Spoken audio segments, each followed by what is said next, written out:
ఓం సాయిరామ్. బాబా భక్తులందరికీ కూడా నమస్కారం అండి. అందరూ కూడా సుఖంగా సంతోషంగా ఎప్పుడూ కూడా ఆనందంగా ఉండాలి అని చెప్పి ఆ బాబాగారి తరపున నేను కూడా మనస్ఫూర్తిగా కోరుకుంటున్నాను. ఈరోజు బాబాగారు అందించే సందేశం ఏంటి అంటే కనుక, తల్లి, కలలో కూడా ఊహించని అదృష్టం అనేది పట్టబోతోంది. జనవరి 1లోగా తెలుసుకుంటే నీకంటే అదృష్టవంతులు మరొకరు ఉండరు. మిస్ చేసుకుంటే మాత్రం దరిద్రమే. ఇలా ఎందుకు చెప్తున్నాను అనేది నువ్వు వీడియోని ఎక్కడా కూడా స్కిప్ చేయకుండా చివరి వరకు చూస్తేనే నీకు పూర్తి వివరాలు అనేవి తెలుస్తాయి. నేను ఏది చెప్పినా కూడా అది నీ మంచి కోసమే అని చెప్పి భావిస్తే కింద కామెంట్ సెక్షన్లో ఓం సాయిరామ్ అని చెప్పి కామెంట్ చేయడం మాత్రం మర్చిపోవద్దు. ఇక ఆలస్యం చేయకుండా వీడియోలోకి అయితే వెళ్ళిపోదాం. వీడియోలోకి వెళ్లే ముందు ఒక చిన్న రిక్వెస్ట్ అండి. మొదటిసారి మన సాయి పిలుపు ఛానల్లోకి వచ్చినట్లయితే మన ఛానల్ని సబ్స్క్రైబ్ చేసుకొని ఈ వీడియోకి ఒక లైక్ ఇచ్చి హైప్ ఇచ్చి కింద కామెంట్ సెక్షన్లో ఓం సాయిరామ్ అని చెప్పి కామెంట్ అయితే చేయండి. వీడియోలోకి వెళ్లే ముందు చాలామంది కూడా చెప్పుకోలేనటువంటి సమస్యలతోటి సతమతం అయిపోతూ వాటిని ఎలా తీర్చుకోవాలో తెలియక ఇబ్బంది పడిపోతూ ఉంటున్నారు. అటువంటి వారి కోసం శ్రీ షిరిడి సాయిబాబా ఆశీస్సులతో జ్యోతిష్యం చెప్పబడును గురూజీ శివరామరాజు గారు. Phone number 9959422552. మీరు ఇప్పటి వరకు ఎన్నో చోట్ల జ్యోతిష్యం చెప్పించుకొని మీరు ఆశించిన మార్పులు మీ జీవితాలలో జరగలేదని చెప్పి బాధపడి ఉంటారు. కానీ ఇక్కడ అస్సలు అలా జరగదండి. మీ సమస్యలు ఏవైతే ఉన్నాయో, ప్రేమ, పెళ్లి, ఉద్యోగం, రాజకీయం, సంతానం లేక ఇబ్బంది పడుతున్న, భార్యాభర్తల మధ్య గొడవలున్నా, అప్పుల సమస్యలున్నా, శత్రువుల సమస్యలున్నా అవేంటో మీరు గురువు గారికి వివరించి చెప్పినట్లయితే వాటికి తగిన పూజలు చేసి గురువుగారు మీకు రోజులలోనే పరిష్కారాన్ని చూపిస్తారు. గురువుగారు చెప్పింది చెప్పినట్లుగా 100కు 1000% జరుగుతుంది. నమ్మకంతో స్క్రీన్ మీద కనిపిస్తున్న నెంబర్కి అయితే కాంటాక్ట్ అవ్వండి. అంతేకాకుండా భార్యాభర్తల మధ్య వశీకరణ, స్త్రీ పురుషుల మధ్య వశీకరణ కూడా 100% జరపబడను. మాకున్నటువంటి ఎన్నో రకాలైన సమస్యలు కూడా గురువుగారు చేసిన పూజల వల్ల అవన్నీ తీరి ఈ రోజున మేము ఆనందంగా జీవితంలో ముందడుగు వేస్తున్నాము. అలాగే మీ జీవితాల్లో కూడా సంతోషాలు రావాలి అంటే ఈ నెంబర్కి కాంటాక్ట్ అవ్వండి. ఇక ఆలస్యం చేయకుండా మనం బాబాగారి యొక్క సందేశం ఏంటో తెలుసుకుందాం. తల్లి, నా జీవితంలోకి అదృష్టాలు రావడం లేదు. నేను ఎంత శ్రమ చేసినా కూడా నా శ్రమకు తగిన ప్రతిఫలం అనేది నాకు దక్కడం లేదు.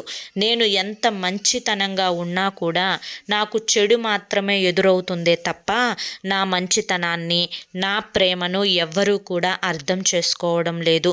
నేను ఎప్పుడూ ఒంటరిదాన్నే అన్నంత ఫీలింగ్ అనేది నాకు ఎప్పుడూ మనసులో ఒక పక్కన ఉంటూనే ఉంటుంది. బాబా, నేనేం తప్పు చేశాను, ఎవరికి నేను ఏ అన్యాయం చేశానో కానీ ఈ జన్మలో నేను ఆశించిన జీవితాన్నైతే మాత్రం నేను గడపడం లేదు.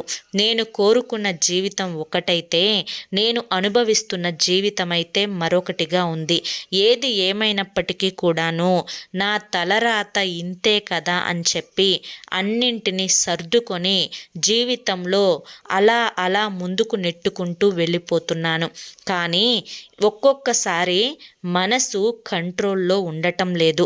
కొన్నిసార్లు ఎంత కోపం తెచ్చుకోకూడదు అని చెప్పి అనుకున్నప్పటికీ కూడాను నా మనసు నా మాట వినకుండా కోపానికి గురి అవుతూ ఉంది. ఒక్కొక్కసారి వీరి మీద నేను ఇంత ప్రేమను చూపిస్తుంది, వీరు నా మీద 1% కూడా చూపించడం లేదు. వీరితో నేను ఎంతవరకు ఉండాలో అంతవరకు మాత్రమే ఉండాలి, నాది నేను చూసుకోవాలి అని చెప్పి మీ యొక్క సందేశాలు విన్నప్పుడల్లా అనిపిస్తుంది. కానీ తీరా ఆ సమయానికి మాత్రం వారి మీద ప్రేమ అలా పొంగుకొస్తూనే ఉంటుంది. నేను కంట్రోల్లో ఉండలేకపోతున్నాను. అలాగే వారికి ఏదైతే అది చేసుకొని అని చెప్పి వదిలేద్దాము అనిపిస్తుంది. వారు నా మాట వినరు అని చెప్పి తెలిసినప్పటికీ వారు చేస్తున్నది తప్పు కదా, వారికి ఇలా ఈ తప్పు చేయకూడదు, నా వంతు సహాయంగా తెలివిగల మాట ఒకటి చెప్దాము అని నా అనుభవంతో, నాకు తెలివి ఉంది అని చెప్పి నేను చెప్పడం లేదు బాబా, కానీ నాకు ఉన్న అనుభవం ఎన్నో రకాలైన పాఠాలను నాకు నేర్పించింది. కాబట్టి నా అనుభవంతో కొన్ని సలహాలు ఇద్దాము అని చెప్పి అనుకున్నప్పటికీ కూడాను వారు మాత్రం నన్ను, నా యొక్క మాటను తొక్కి పడేస్తూ ఉన్నారు. అటువంటప్పుడు కళ్ళ నీళ్లు కళ్ళకొక్కుకొని జీవితాన్ని అలా నెట్టుకుంటూ వెళ్ళిపోతున్నాను. ఇదంతా నాకెందుకు, నా స్వార్థం నేను చూసుకుందాము, నాకెందుకు ఇంత బరువు, నేను నా బరువుని దించేసుకొని నేను ఏకాంతంగా ప్రశాంతంగా ఒక రెక్కలు ఉన్న పక్షి ఆకాశంలోకి ఎంత స్వేచ్ఛగా ఎగరగలదో అంత స్వేచ్ఛగా నా జీవితాన్ని నెట్టుకుంటూ వెళ్ళిపోదాము అని అనుకున్నప్పటికీ కూడాను బాబా ఏదో ఒక రకంగా నాకు సంకెళ్ళు పడుతూనే ఉన్నాయి. నా దరిద్రం నన్ను ఆపేస్తూనే ఉంది. నాకు ఎప్పుడు ఏదో ఒక సమస్య అనేది అనారోగ్యపరంగానో మానసిక ఆరోగ్యం సరిగా లేకపోవడం వల్ల కానీ, నిద్ర సరిగా పట్టకపోవడం వల్ల కానీ, లేదా నా భర్త గురించో, లేదా నా భార్య గురించో, లేదా నా బిడ్డల గురించో, లేదా నా యొక్క పుట్టింటి తరపు నుంచో, నా అత్తింటి తరపు నుంచో ఏదో ఒక ఆలోచన మనసుని పాడు చేసి నీళ్లు కళ్ళకుక్కుంటున్న ప్రయోజనం ఏమీ లేక ఇలా నిలిచిపోవాల్సి వస్తుంది. ఎందుకు నాకు ఇంత కర్మ బాబా? ఈ యొక్క బంధాలలో పడి ఇలా నేను కొట్టుకుంటూ ఉండాల్సిందేనా? నాకు స్వేచ్ఛగా ఉండాలి అనిపిస్తుంది బాబా. ఎందుకు నాకు ఈ శిక్ష? మనసు ఉన్న వారందరికీ కూడా ఇటువంటి శిక్ష తప్పదా బాబా? ఈ విధంగా నా మనసుని నేను కంట్రోల్ చేసుకోలేక ఒక రకంగా నా మనస్సుతో నేనే ఒక చిన్నపాటి యుద్ధాన్ని చేస్తూ ఉన్నాను. ఎందుకు నాకు ఇంత నరకం అని చెప్పి అనిపిస్తున్నప్పటికీ కూడాను అయ్యో ఎలా వదిలేస్తే ఎలా, చెప్పకపోతే ఎలా, ఒక మాట అని చూద్దాము, లేదా మనసు ఆగలేక కంట్రోల్లో ఉండలేక నోరు అలా అదుపు తప్పి ఒక్కొక్కసారి మాట్లాడేస్తూ ఉన్నప్పుడల్లా కూడా పెద్ద పెద్ద గొడవలు అనేవి జరుగుతూ ఉన్నాయి. నా వల్ల అవ్వడం లేదు బాబా, నన్ను కంట్రోల్ చేయండి బాబా అని చెప్పి ప్రతిసారి కూడా నువ్వు మానసిక వేదనని అనుభవిస్తూనే ఉన్నావు. బిడ్డ, నీ మనసు గురించి పూర్తిగా చదివిన వారిలో నేను మొదటి వ్యక్తిని, నీ తండ్రిని. బిడ్డ, నేను ఏం చెప్పినా కూడా అది నీ మంచి కోసం మాత్రమే చెప్తాను అని నువ్వు నమ్ముతావు కదా నా బంగారు తల్లి. ఎందుకు ఇంతలా బాధపడుతున్నావు? ఎవరికి సమస్యలు లేకుండా ఉంటున్నాయి? నువ్వు ఇలా ఉంటున్నావు అంటే కనుక నాకు అర్థమైంది ఏంటి అంటే నువ్వు చాలా మంచిదానివి, అందరి మంచి కోరుకునేదానివి. ఒకరు ఎక్కడ కష్టాల్లో పడిపోతారో అని చెప్పి వారిని కష్టాల పాలు కానివ్వకుండా ఎక్కడికక్కడ కాపాడే ప్రయత్నం చేస్తున్నప్పటికీ కూడాను వారి యొక్క కర్మ ఏదైతే ఉందో ఆ కర్మ వారి చేత ఆ పనులు చేపిస్తూనే ఉంది. నీ మాట వింటే ఎప్పుడో బాగుపడేవారు. నీ మాట వినకపోవడం వల్లే కొన్ని సమస్యలు అనేవి వస్తూ ఉన్నాయి. ఇప్పుడు నువ్వు ఇందాక నాతో చెప్పినట్లుగా నీ మనసుని నువ్వు కంట్రోల్లో ఉంచుకోలేకపోతున్నాను అని అన్నావు కదా. అయితే నీ మనసుని కంట్రోల్లో ఉంచుకోలేక ఈ 2025 సంవత్సరం అంతా కూడా బాధపడ్డావు. కానీ ఇప్పటికైనా నీ మనసుని కంట్రోల్లో ఉంచుకోవడానికి కొన్ని మార్గాలు అనేవి నేను చెప్తాను. బిడ్డ, ఇది ఎంతలే ఏముందిలే అని చెప్పి తీసి పడవేయొద్దు. ఎవరికైనా కానీ ఈ భూమి మీద ఆయుష్ అనేది ఎప్పుడు ముగుస్తుందో తెలియదు. నీటి మీద బుడగలాంటి జీవితాలు మనవి. కాబట్టి ఈ ఉన్నంతకాలం సంతోషంగా ఆనందంగా బ్రతికి ఆ యొక్క జీవితాన్ని ఆస్వాదించగలిగిన వారే నిజమైన పుణ్యాన్ని సంపాదించుకోగలుగుతారు. ఇక్కడ ఎంత తపన పడినా, ఎంత కోట్లు సంపాదించాలి అని చెప్పి ఆశపడినా, లేదా ఇంకా ఏదైనా చెయ్యాలి అని చెప్పి ఆలోచించినా చివరకు మిగిలేది మనిషికి గుప్పెడ బూడిద మాత్రమే. తన బూడిదను తను కూడా తాకలేడు. ఏది కూడా తనతో పాటు తీసుకొని వెళ్ళలేడు. ఇది నువ్వు అంగీకరిస్తావు కదా. ఎంత బ్రతికినా చివరికి వణుకుల పాలు అవ్వాల్సిందే. బిడ్డ, ఇది నేను నిన్ను భయపెట్టాలని చెప్పడం లేదు నా బంగారు తల్లి. ఇది నీ యొక్క జీవిత సత్యం.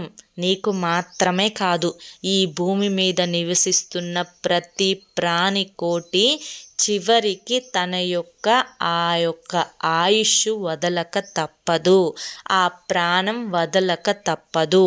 ఈ మధ్య పుట్టుక నుంచి మరణం వరకు మధ్యలో ఆడే ఈ నాటకంలోనే స్వార్థాలు, ఈర్ష్యలు, అసూయలు, ఒకరు బాగుపడాలి అని చెప్పి మాటలు చెప్పడాలు, ఒకరు బాగుపడుతున్నారేమో అని చెప్పి ఏడవటాలు, ఒకరి మీద పడి ఒకరు ఏడవటాలు, డబ్బును సంపాదించాలి అని చెప్పి తాపత్రయపడటాలు, అంతేకాకుండా భార్యాభర్తల మధ్య గొడవలు, కొట్లాటలు, పిల్లల మధ్య గొడవలు, కొట్లాటలు, ఆస్తుల దగ్గర గొడవలు, తల్లిని తండ్రిని సరిగ్గా చూడకపోవటాలు, ఇవన్నీ కూడా డబ్బు కోసమే కదా తల్లి.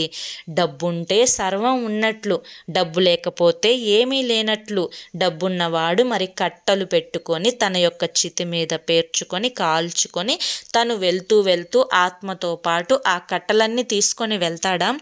ఏదీ లేదు కదా తల్లి. నీకు ఒక చిన్న కథ చెప్తాను, జాగ్రత్తగా విను. చిన్నగా తేల్చేసేస్తాను ఆ కథని కూడా. ఏంటి అంటే, ఒక వ్యక్తి చిన్నతనంలో ఒక పేద కుటుంబంలో జన్మించాడు. ఆ పేద కుటుంబంలో జన్మించిన ఆ అబ్బాయికి ఎప్పుడైనా తను కోటేశ్వరుడిగా మారాలి అనే ఒక కోరిక ఉంది. తన తల్లితో ఎప్పుడూ చెప్తుండేవాడు, అమ్మా నిన్ను ఒక పెద్ద ఇంట్లో కూర్చోబెడతాను, నేను పెద్దయిన తర్వాత ఒక పెద్ద ఇల్లు కడతాను అని చెప్పి.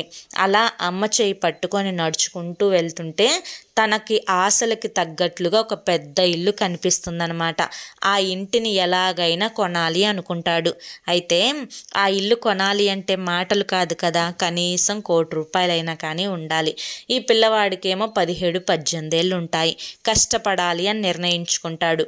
మూటలు మోస్తాడు, లేదంటే కనుక పొలం పనులకు వెళ్తాడు, పొలాన్ని దున్నుతాడు, లేదంటే కనుక బస్తాలు ఎత్తుతాడు, లేదంటే సిమెంట్ పని చేస్తాడు, లేకపోతే కనుక ఇంకా ఏదైనా పని కష్టం ఉంటేనే కదా డబ్బు వస్తుంది. అలా కష్టపడుతూ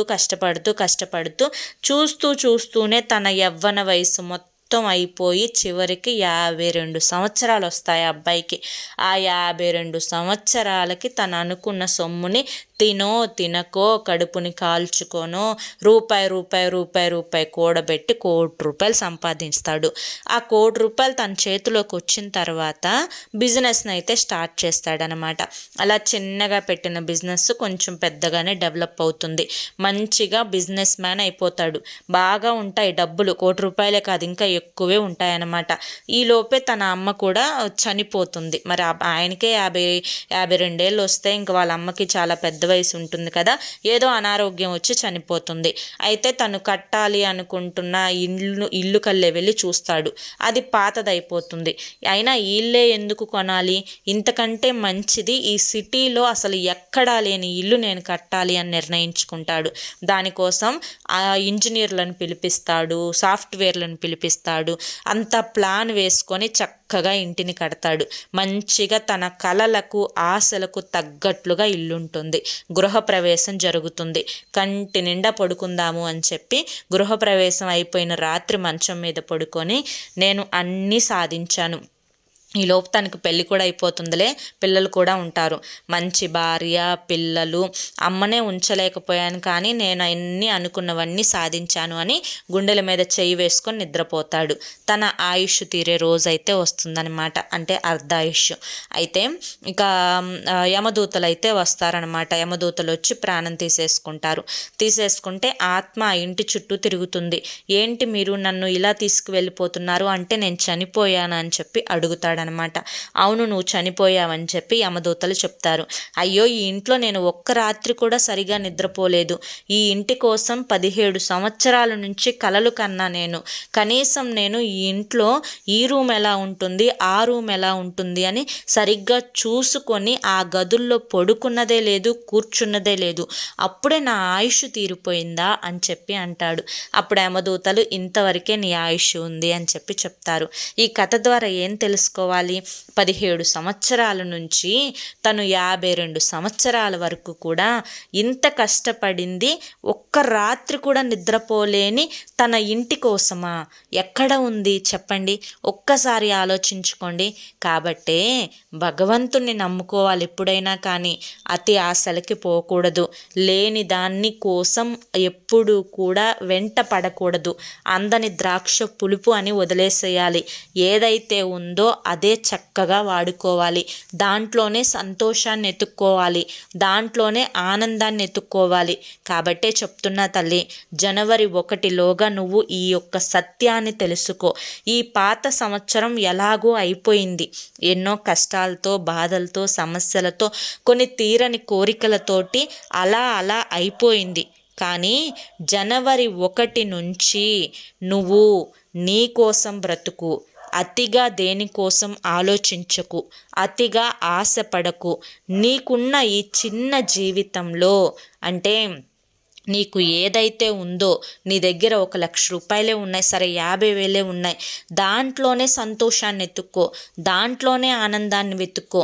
అయ్యో నా దగ్గర ఇది లేదే అని లేని వాళ్ళ యొక్క ఇది కోసం అయ్యో లేదు లేదు లేదు అని చెప్పి ఈ సంవత్సరం అంతా కూడా మళ్ళీ నిరాశగా బ్రతకవద్దు.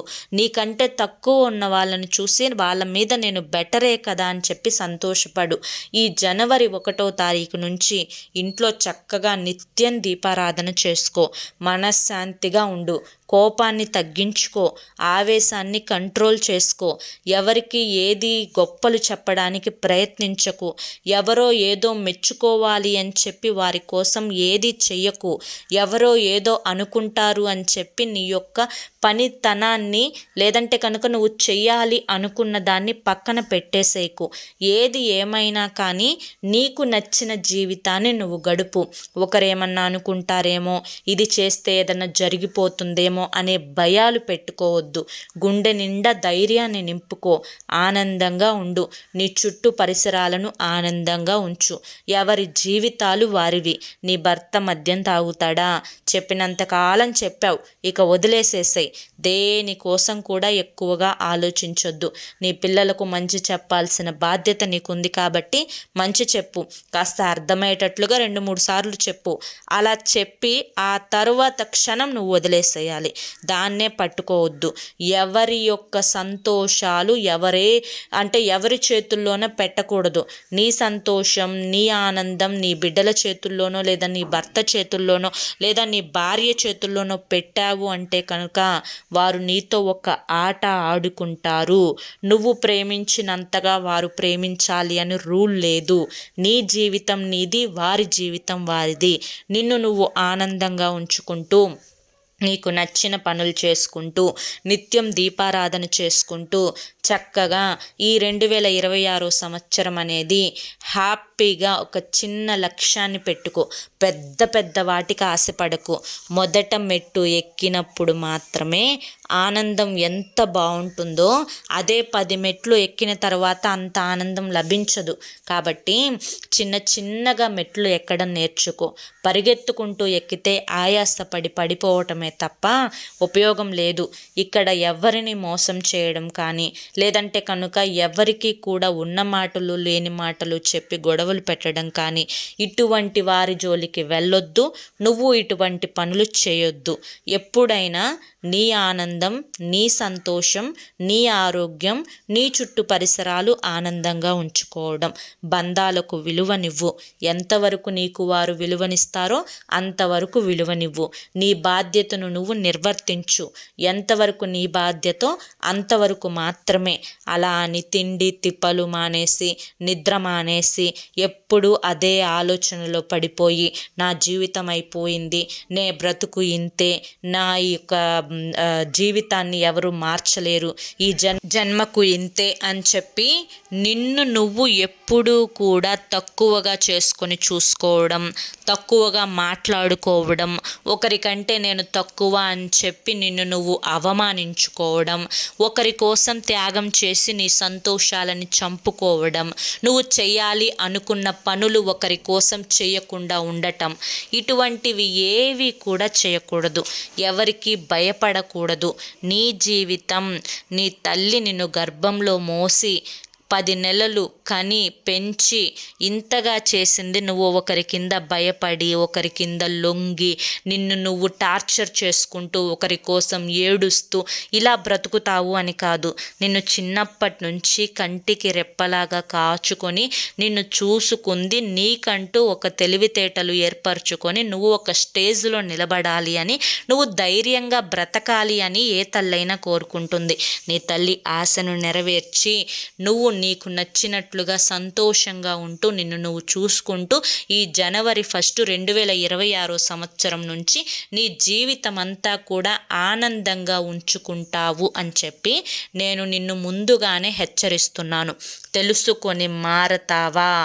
ఊహించని అదృష్టాలు నీ జీవితంలోకి అడుగు పెడతాయి. కాదు నేను ఇలాగే ఉంటాను అంటావా? ఇక ఇంతే నీ బ్రతుకు, ఇక నేను కూడా నిన్ను మార్చలేను అని చెప్పి ఈరోజు బాబాగారు మనకి చాలా చక్కటి సందేశాన్ని అందించారండి. మరి బాబాగారు చెప్పిన ఈ సందేశంలో ఎంతో గొప్ప అర్థం ఉంది, మనం అర్థం చేసుకోవాలి. కానీ మరి మీ అందరికీ కూడా ఇది అర్థమైంది, నచ్చింది అని చెప్పి అనుకుంటున్నాను.